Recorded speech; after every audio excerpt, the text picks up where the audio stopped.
Denver has never been hotter in recorded history. 105 degrees today ties the all-time record hit 3 times previously. The heat that's an annoyance or an amusement in the city, it's a real danger across much of Colorado. There are wildfires burning from southern Colorado up to Grand Lake, where right now hundreds of homes are being evacuated. I'm going to give you an idea of where this is happening. It is just to the west of Grand Lake, kind of tucked in along the edge of the park. There you see highlighted County Road 48. It is the neighborhoods northwest of there that have been evacuated, 300 to 500 homes. Ray Jennings, who's the head of the Office of Emergency Management up in Grand County, joins us now on the phone. Ray, appreciate your time. What kind of behavior is this fire displaying right now? This fire right now is an aggressive, expanding fire. We're trying to hold a fire line. We're doing very well with holding a fire line across County Road 48 to prevent it from jumping. And the fire came in at about 2:25 this afternoon. First fire units arrived several minutes later, and quickly we put many resources on it. And currently we have 2 helicopters and probably about 75 to 80 firefighters with about 30 pieces of equipment fighting this fire, along with our county road and bridge that provided dozers to help build a fire break. Right now, people are seeing a photo taken by John Cloudman, who was flying over Grand Lake, and this picture gives us a sense of perspective on how close that fire is, both to town and to the lake itself. Understand that the fire switched directions on you guys. It switched directions probably about 3 times on us so far, and fortunately our firefighters have been very reactive to that, and we've been able to provide the correct fire breaks and protect homes as well as citizens in the Grand Lake area.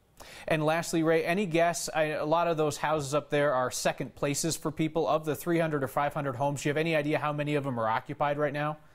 Right now, tonight, we've evacuated approximately 300 people along with those homes, and they are being sent to the Grand Lake Community Center in the town of Grand Lake. We do expect the evacuation to run through Friday, and hopefully we'll be able to let people in sometime Friday. And before we let you go, there is another fire burning in Grand County that is putting up a spectacular plume of smoke that is visible in the area of Silverthorne and Dillon and Frisco. That's the Sugarloaf fire. My understanding is that that's on some U.S. Forest Service land. That's churning through some beetle kill right now, not threatening structures. That is correct. It's approximately a 250-acre fire that we responded to earlier today, this morning. The U.S. Forest Service is managing that fire right now, and we do not expect it to endanger any property at this time. All right. Ray Jennings, head of the Office of Emergency Management up in Grand County. Thank you for your time, sir. Good luck in the fight tonight. There is another fire that is burning right now in Castilla County in southern Colorado. That is the Spring Fire. It's near Levita Pass. It's burned through 4,000 acres so far, and we know that it has taken down some buildings. Firefighters were not immediately able to tell us whether those were homes, cabins, or outbuildings. No containment at this point. There are 400 homes evacuated by this spring fire west of Fort Garland. I want to bring Kathy Sabin now to talk about the weather in Grand County and then down in Castilla County that's impacting these fires.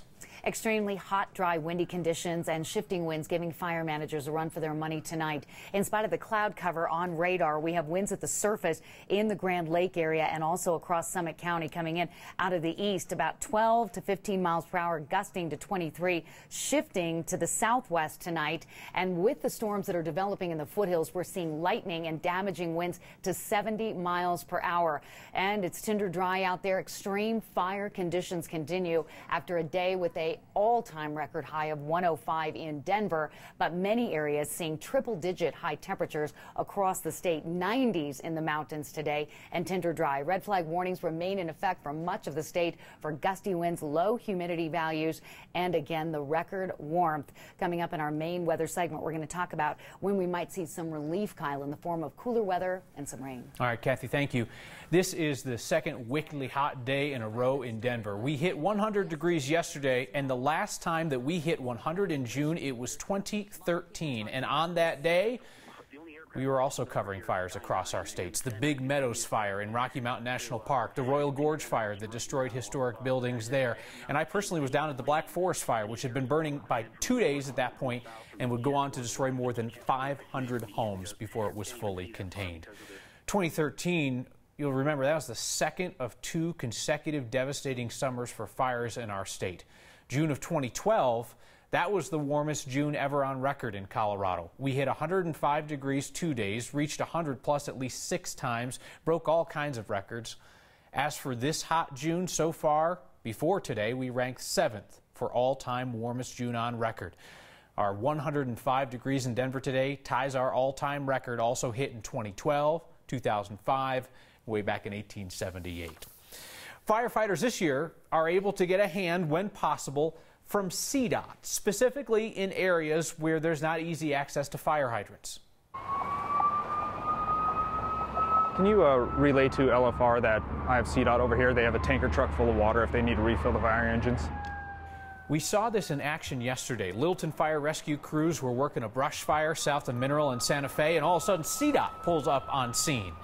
CDOT partners with the Division of Fire Prevention and Control, a state agency, to help out. So there are 50 CDOT equipment operators across the state who are ready for fire duty to bring in tankers and bring in water. So far this fire season, CDOT's provided fire crews with dozers, with graders, with water tanks. They brought in traffic control trucks as well. And in addition to that, CDOT specifically trains its crews, who are frequently out along the roadside in dry brush, so that those people specifically know how to avoid accidentally starting a fire. Our next question comes from a viewer named Bruce. With the extreme lack of rainfall, when will more stringent water restrictions be implemented? Bruce said, I'll suffer some brown grass to have enough water for everyone to drink. I think it's on a lot of people's mind today, Bruce. We talked to Denver Water, and they told us that they start looking at this really early, as in March or April. They look at snowpack conditions and stream flow. They look at the current situation as well as projections, trying to see what kind of summer we're in for. And Denver Water says this year, even though the snowpack wasn't great, the Denver water collection system is in decent shape because we've had a couple of good water years in a row, and the reservoirs are 98% full. Now, if something drastic changes, Denver Water has a drought plan ready to go with rules and restrictions, but for now, steady as she goes. Meet Denver's new police chief, DPD Commander Paul Pazin. He's been assigned to District 1 most recently. He's been with the district for a long time, since January of 1995. He's a military veteran as well. The police union signaled a willingness to work with him. Do not expect Congress to legalize marijuana anytime soon, though it could take a baby step in that direction. Politics guy Brandon Ritterman explains this year's farm bill. It might just legalize marijuana's less sexy cousin, hemp. This is what all the fuss is about. This is a hemp plant. It's cannabis. It's the same species of plant as marijuana. And just like a marijuana plant, it'll grow little buds like they sell in pot shops all over the state. Only those are 20% THC. This, by law, has to be below 0.3%. You could smoke it all day. You're not going to get high. You can think of it like the marijuana equivalent of non-alcoholic beer. In Colorado, it's mainly grown for food in the form of hemp seed and oil. These right here are all of our moms. Or for CBD, a natural compounding cannabis that doesn't get you high, but does have medical uses for things like seizures. This machine spreads the hemp in a continuous swath. Historically, farmers grew hemp for the fibers in its stalk, used for making rope or paper. Even though it's no good to smoke, hemp has the same legal status as pot. Legal under Colorado state law, but illegal under federal law. And that means hemp farmers have to deal with some of the same headaches that pot shop owners do. We've had multiple bank accounts being shut down. Danny Billings runs Loco Farms in Longmont, Colorado. She says hemp farmers also have some unique problems. Most farmers buy crop insurance to protect themselves in case of, for instance, a big hailstorm. But because of the federal law against hemp, it's a crop you can't buy insurance for. Last year we dealt with early frost and a snow that came in at mid-October, and it wiped out our whole crop, and lots of crops, not just a couple acres. Over 100 acres it wiped out. With no coverage, that's just a loss. Despite that kind of extra risk for farmers, it's a game changer. More of them are planting more acres of hemp in Colorado. This crop will make you money if it's farmed properly. Which may explain why the idea of legalizing hemp is getting bipartisan love in Washington right now, even in today's belligerent brand of politics. For Next, I'm Brandon Ritterman. The Senate passed that farm bill with the language legalizing hemp this afternoon. They need to work out the kinks with the House version before it goes on to the president. Who steals flowers? I mean, honestly, though, but people apparently do this in Denver. It's caught on camera. We will look ahead to a slight cool-off from today's record and preserving a piece of a neighborhood that, too, has gotten hot lately. Next. Seems there are about 100 versions of Law & Order that air on NBC these days, but no Law & Order Gardening Edition yet. I think it could be set in Denver, because apparently there are people here with green thumbs and dark intentions getting caught red-handed. Our Marshall Zellinger joins us from the 7th Avenue Parkway in Denver, and the camera providing this live video of him running is not the only one watching for the crime. Dun, dun. So I was out for a run the other day, a little faster than that, not wearing dress clothes, and I got close to this light pole. And I saw something on it that looked an awful lot like an old school camera. Got closer to it and realized it was an old school camera. And thought to myself, what the heck is it doing up there and what's it looking at? The next time you stop and smell the flowers, just know you're not alone. We installed these cameras to act as a deterrent against flower theft. Denver Parks and Recreation have put up cameras to watch the flowers. Let me say that again. Surveillance cameras watching the daisies, geraniums, and alliums. In particular, in 2016, we lost 150 flowers out of this bed alone. Flower thievery is not new. 9 News has been on the case for years. You wouldn't want plants stolen out of your garden, so why would you go and steal flowers from a city flower bed? Parks and Rec told me Colleen Ferreira's report from 2014 actually led to the idea of 2 cameras watching for thieves along 7th Avenue just west of Colorado Boulevard. When people who are trying to do something wrong know that they're being watched, they tend to not do it anymore. So after installing the cameras, we had 0 plant theft the next spring. Farther east at Cranmer Park, the signs of being watched are more noticeable than the actual cameras. We think most of them get stolen just for personal use to put in their own containers or own backyard. Parks and Rec estimates flower thieves are stealing thousands of dollars from Denver taxpayers. It's not only an expensive problem for plant replacements, but there's a lot of labor that goes into the initial planting. But since we spotted these cameras yesterday, one of them disappeared. No, it wasn't stolen. Before I figured out these were Parks and Rec cameras, I called Xcel Energy, since it's their light pole. Xcel had no record of the camera being put on the pole, so it was taken while the flowers were watching. Bum, bum. All right, so these cameras are motion detected, so they are not running all the time. There's an SD card inside of them, so no one's watching it. You actually have to go up to it, get the card out, and see if anybody did anything. And Xcel points out they are not connected to the power grid, so taxpayers aren't paying for that. They're battery operated, and as you can see, ever since it's been there, nothing's happened here, Kyle. The magic of a camera. I'm not excusing crime, but my wife the other day said we should get some allium, and then I was like, no, we got to put our daughter through college. Those things are super, super expensive. All right, thank you, Marshall.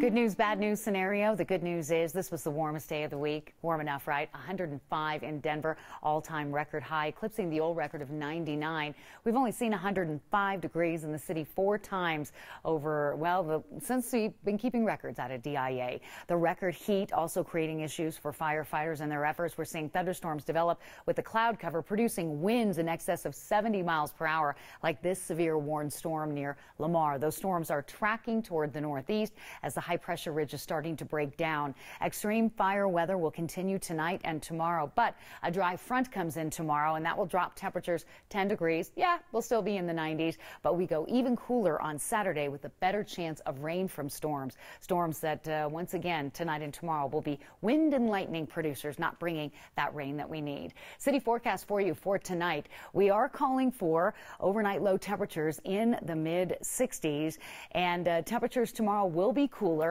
with the afternoon cloud deck coming in. It's really the weekend, Kyle, when we're really excited about the rain and highs in the 70s and 80s. Oh, yeah. Thank you, Kathy. An attempt to preserve a piece of cool in a neighborhood that's gotten too hot for its own good and for the good of the people who used to call it home. Next. Denver's gentrification often looks like this. Yeah, locals and artists make a lesser-known neighborhood a funky and fun place to be. Big money comes in, they get pushed out, and then the newcomers wonder why the neighborhood isn't funky and fun anymore. So take the area that we're all supposed to call River North, or Rhino. There we met a business owner who was working to keep his corner feeling familiar. Mike Grady has the story. Finding any space in Rhino gets tougher every day. Cruise that all the way down to 35th. Darren Duran's seen the neighborhood grow like crazy. Thank you so much. I'll see you in a few minutes. Along with his business. It's big for a bike shop. To be quite honest with you, it's a little too big for my bike shop right now. He's making the most of the 8,000 square foot building Urban Cyclist has grown into. Keep an active business going on, but maybe have some DIY stuff over here. Everything above the door will be painted. Denver artists are blurring the line between bike shop and art gallery. So here's the star that I'm sketching out. One of the main mediums for mural artists is spray paint. They're getting the room ready for Rhino Arts Fest on Saturday. It's huge. It's huge to have this opportunity to be here. Sketching out a circle. Darren isn't limiting their use of his spot to one afternoon. Let's think ahead and maybe make a small space that we can rent out, we can donate, people can share, you know, things like that. He's keeping Rhino true to itself. Keep it local and keep that flavor alive is what we're looking to do. Simply by providing a canvas. I think it's really important to do that, especially when you have the ability to do that. They're bringing so much value to the community by having us be a part of it. All of these really amazing artists that could be totally somewhere else getting paid all kinds of dough to do the amazing things they do, and they're donating their time and their talent. You know, we want to give back, and we want to give back to the community as well. For next, I'm Mike Grady. Next, producer Carrie thought that we needed a reason to smile on this fire-filled Throwback Thursday. And that is why she took this childhood photo of me, which I shared with her in confidence, but she decided to put it on the show tonight. You know what, though? I'm just going to own it. The 80s cycling cap, the Squeeze Me Tourist t-shirt from Florida, and what appeared to be my mother's sunglasses. But just look at that satisfied smile on the face of the llama I'm petting. You cannot shame me, Carrie, because I have no shame. And apparently I never have. You've crossed a line out at DIA where there is no parking to spare unless you have a big and very important truck. And a note that stopped us in our tracks today. Next. You know, Denver would have more parking if everybody would just take one space. But no, you've crossed a line. You have to pay to park in the garage at DIA. So what do we think, everybody? Should this guy have to pay double or triple? I'm thinking that shiny truck is in a $75 a day triple parking spot, if you ask me. Next viewer Rachel Painter spotted him. Listen, bad parking costs us room that we don't have to spare, people. Keep emailing the photos to next@9news.com or get our attention with the hashtag HeyNext. We finished tonight with an email that came to us from the son-in-law of a viewer. Tom wrote, "My father-in-law passed away last Thursday, 4 days before his 80th birthday. He had mentioned recently he watched your Next program every night and loved it. I loved my father-in-law, and it made me very happy he could find such enjoyment from watching your show in his last days. Thanks for providing some enjoyment in his life. His name was Jack, and you would have liked him too." We have no doubt that that is true. Tom, our condolences on the loss of your father-in-law. All of us here on our team are honored that we could impact his life in some small way. See you next time.